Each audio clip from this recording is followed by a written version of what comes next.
Welcome to our little cutting series. Today I'm going to do my all-time favorite haircut. I'm going to do a bob. There's two ways that I cut bobs depending on how I want it to look, and I either do a solid haircut or I go in with little chips. For this video I'm going to do a solid haircut. I'm going to use the Stingray excellent edges scissors. Let's get into it. So I'm going to section the hair from the top of the head down to the ear.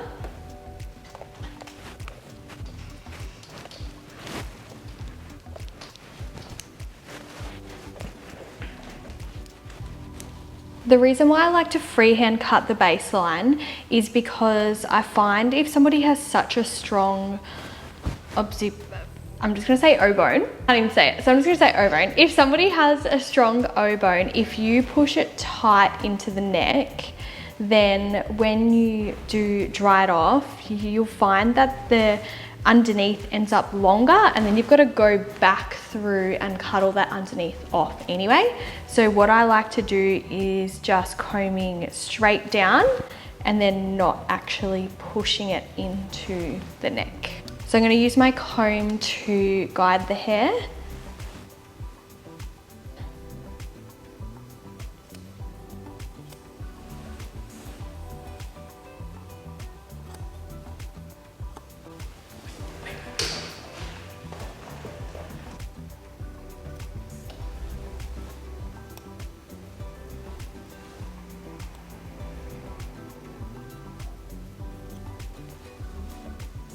Checking each sides are the same. And then what you're going to do is work up the hair. Because it is that little bit more of a precision kind of haircut, you need to do slightly smaller sections. So I'm going to do roughly about 1 centimeter sections all the way up. It might take you a little bit longer, but it will help you get a much cleaner line. And so again, I'm just going to use my comb on the finer tooth side to guide the hair down. I find the fine tooth side helps get the perfect tension. If you do the wide side, it just is that little bit too loose.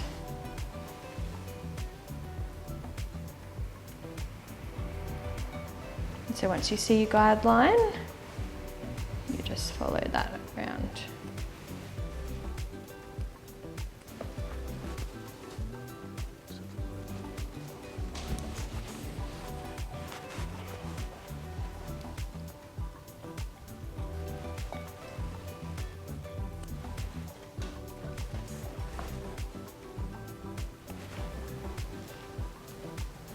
When you are cutting bobs, it's really important to make sure that you come straight down from the head, because if you start to pull it out as well, what you're going to do is create graduation. So again, that's why I like to comb it down. It creates more of a natural fall, whereas if you use your fingers, it almost creates that little bit too much tension. So then if you're pulling it really tight, then it's going to pop up, and then that's when you will get that like length in the inside, which is fine. It just means you have to come back and cut it all off.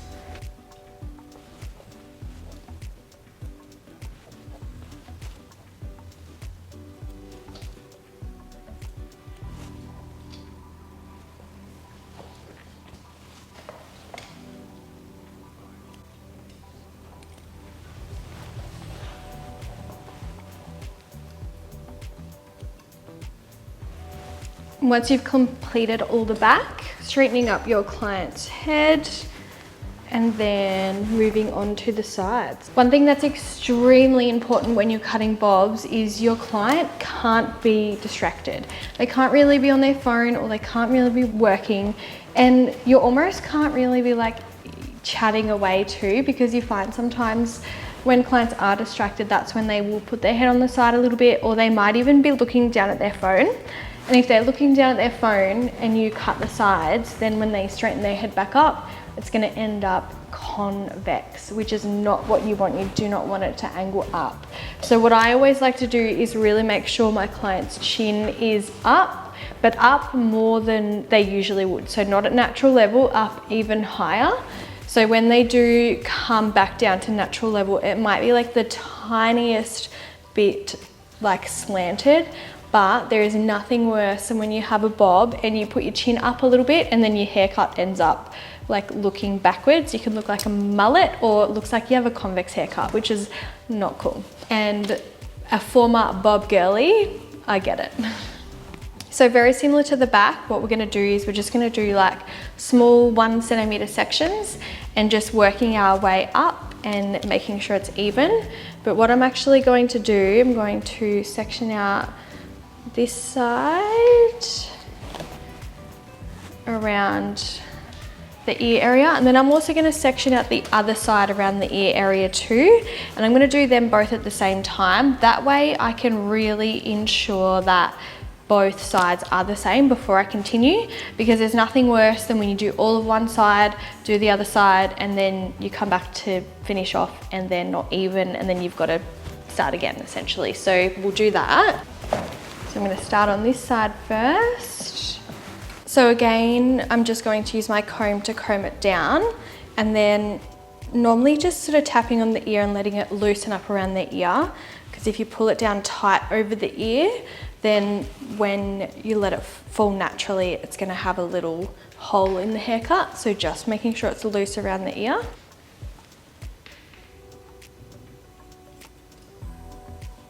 All right, so we're going to get that angle there. Then I'm going to go around to the other side and doing the same on this side.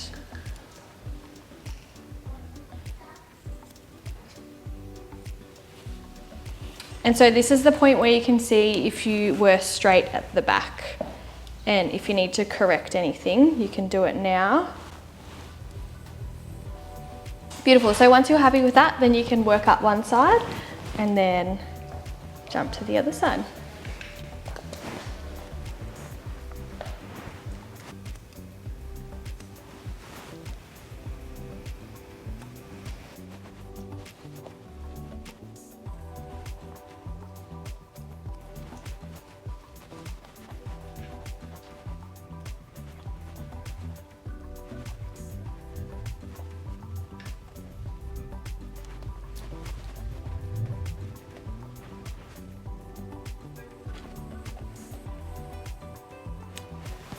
Beautiful. We'll jump to the other side.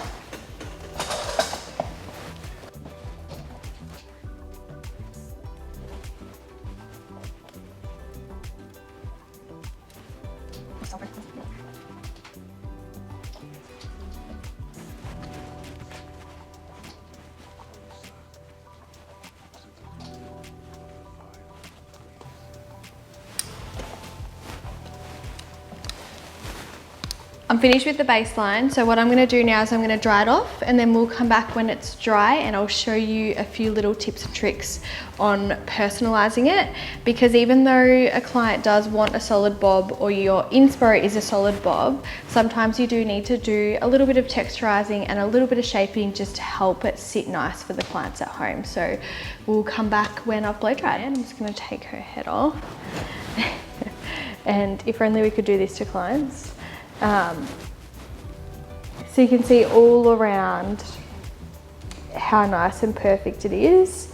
There might be a few little corners in under here that you need to go in and correct a little bit, but what I'm going to do is show you how to just go all through the baseline of the haircut and just deep point chip into it. What I find that does is it just softens it off that little bit more, and also helps it be a lot easier to style for the clients, because if it is so solid, sometimes it is quite hard for them to style at home. So what I do is I go through and I deep point chip into all of the ends, and that'll just soften it off. What I find with bobs is they get most heavy around the behind the ear area, so a lot of the times you need to do quite a bit more chipping in those areas.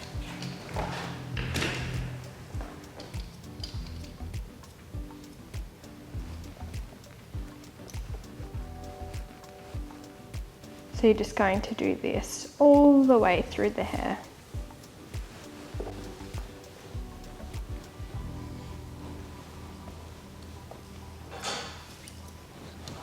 And so what I'm going to do once I get to the top areas, I'm going to kind of do a pie section pivot around the hair. So go through, do all of the ends there, and then pivot around to the sides.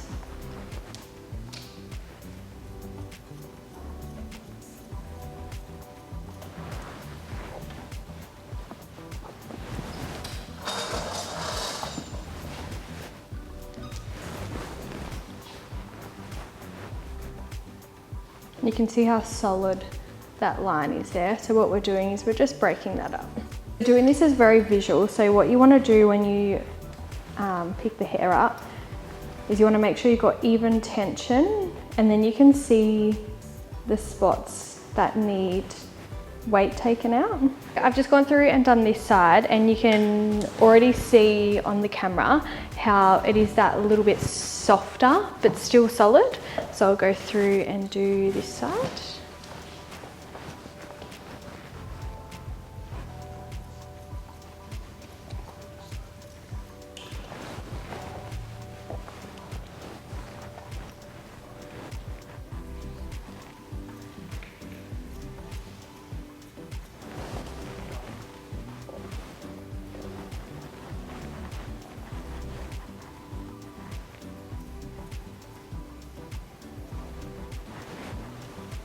So deep point chipping is completely different to layering. What we're doing is we are cutting into the hair. So you're getting it and you're cutting into the hair. So I'll just show you again. So just combing down and then cutting into the hair. So you want to go straight into there. If you do too much of an angle, you're going to take too much of a chunk out. It's so hard to work without a mirror.